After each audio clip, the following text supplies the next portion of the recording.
বিয়ের পর প্রথম দাওয়াত খাইতে চলে আসলাম মামার বাসায়। আমাদের জন্য এত আয়োজন করছে আমরা ভাবতে পারি নাই। আমাদেরকে এখন বরণ করার জন্য মামি আর নরিতা গেটের মধ্যে আমাদেরকে দাঁড়া করে রাখছে। ওরা সবকিছু নিয়ে আসতেছে, ফুল, মিষ্টি, শরবত। নতুন বউকে ওয়েলকাম করার জন্য এত আয়োজন করছে তারা। সত্যি আমরা অনেক বেশি সারপ্রাইজ হয়ে গেছি তাদের এই কার্যকলাপ দেখে। নতুন বউয়ের প্রতি এত ভালোবাসা আসলে আমাকে মুগ্ধ করছে। এই বোনের কাছ থেকে ভালোবাসা আমরা অনেক পাইছি, এখন সুজুকাও পাচ্ছে। তো মামি সুজুকাকে ফুল দিয়ে ওয়েলকাম করতেছে। প্রথমবারের মতো সুজুকা তাদের বাসায় আসছে।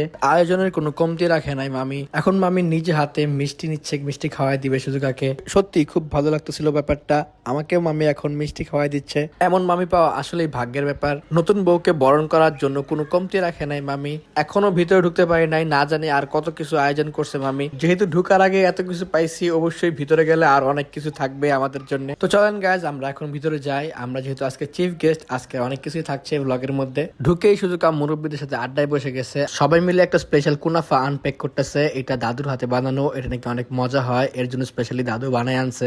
এবার এটা ট্রাই করব। আগের বার এটা খাওয়ার সুযোগ হয়েছিল কিন্তু আমি ট্রাই করতে পারি নাই। এবার ট্রাই করে বলবো যেটা কেমন হয়েছে। দেখতে মাশাআল্লাহ ইয়ামি হয়েছে অনেক, খেতে অনেক টেস্ট হবে আশা করি। বাসায় ঢোকার পরেই বুঝতেছি বিশাল আয়োজন হয়েছে, অনেক খাবার দাবার অ্যারেঞ্জ করা হয়েছে আজকের জন্য। কোনো কাজ খুঁজে না পেয়ে সুজুকার ফুলটা নিয়ে ঘাটাঘাটি করতেছিলাম। এর মধ্যে আপু এসে আমাদের সাথে জয়েন করলো। টেবিলে খাবার সার্ভ করে দিচ্ছে, ডিনারের টাইম হয়ে গেছে অলমোস্ট। এটা নাকি প্রথম ব্যাচের খাবার, আমাদের জন্য নাকি আছে স্পেশাল কিছু। পাশের রুম থেকে এসে দেখি বিশাল এক থালা সাজা রাখছে আমাদের জন্য। আমি তো পুরাই সারপ্রাইজ হয়ে গেছি, এত সুন্দর করে থালা সাজা রাখছে। তারা আমার সাথে মজা নিচ্ছে, এটা নাকি আমার থালা না, এটা কি সুজুকার থালা, সুজুকা খাবে। আমার জন্য নাকি এই থালা বানানোই হয় নাই, তারা শুধুমাত্র ভাবির জন্য স্পেশাল করে থালাটা বানাইছে। পাশাপাশি যেহেতু খেতে বসছি কিছু না কিছু তো পাবোই। এখন পর্যন্ত পাইছি মাছ আর একটা ডিম। সুজুকা মুরগির একটা রান খেলতেছিল, আমি বলতেছিলাম হেল্প করি তোমাকে, আমি ছিঁড়ে দেই। মুরগির রানটা ছিঁড়ে সে তার নিজের পেটে নিয়ে নিল। আমার কথা একটুও ভাবলো না, সে তার বোনদের কথা রাখলো। পরের লেগ পিসটা পাওয়ার জন্য আমি আবারও ট্রাই করতেছিলাম, বলতেছিলাম যে কষ্ট করার দরকার নাই, আমি খুলে দিই, কিন্তু না, সে খুলে তার বোনকে দিয়ে দিল।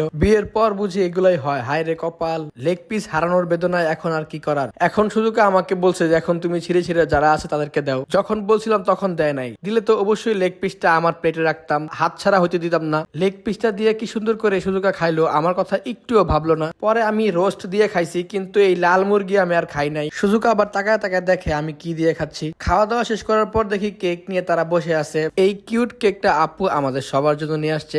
আমাকে তারা বলেও নাই, আমাকে না জানায় তারা কেক কাটতে বসে গেছে। আর একটু দেরি করলে আমি কেক কাটাটাও মিস করতাম। মনে হচ্ছে বিয়ের পর সবকিছুই হারাতে যাচ্ছি, কিন্তু এত তাড়াতাড়ি হারাবো তা কখনো ভাবি নাই। এই কেকের উপর তেমন কোনো আশা রাখি নাই, যদি পাই আলহামদুলিল্লাহ। বুঝতে পারছি আগে সবাইকে খাওয়াবে, তারপর আর কি আমাকে যদি দেয় আর কি। ও সে তো নিজেও খাবে আগে। যা শুরু করছে তারা, আমার কথা তো মনে হয় ভুলেই গেছে। এই পিসটা মনে হয় আমার জন্য নিচ্ছে। হ্যাঁ আলহামদুলিল্লাহ, একটু হলো পাইছি। আশা করি আমাদের এই ব্লগটা আপনাদের অনেক ভালো লাগছে। ব্লগটা ভালো লাগলে অবশ্যই লাইক, কমেন্ট, শেয়ার করতে ভুলবেন না। দেখা হচ্ছে নেক্সট ব্লগে, সেই পর্যন্ত সবাই ভালো থাকবেন। আল্লাহ হাফেজ।